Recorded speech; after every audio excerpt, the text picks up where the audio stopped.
रक्ताचा एक थेंब सुद्धा न सांडता हिटलरने ऑस्ट्रियाचा ताबा घेतला आणि त्याच्यानंतर त्याची नजर वळली झेकोस्लोवाकियाकडे.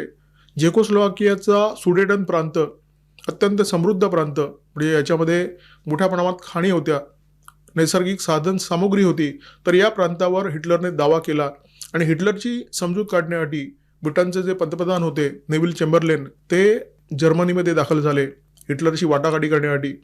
आणि हिटलरला पटवण्याचं काम आपण करू असा त्यांना विश्वास होता. प्रत्यक्षात ते दाखल झाले, म्युनिक करार झाला. या करारावर ब्रिटन आणि फ्रान्स या दोन देशाच्या नेत्यांनी हस्ताक्षर केलं. आणि हा करार काय होता? सुडेटन प्रांत जो झेकोस्लोवाकियाचा होता तो जर्मनीला बहाल करायचा. म्हणजे कमजोर देशाचा बळी घेऊन सामर्थ्य संपन्न देशाला शांत करण्याचा प्रयत्न तेव्हा सुद्धा झाला होता.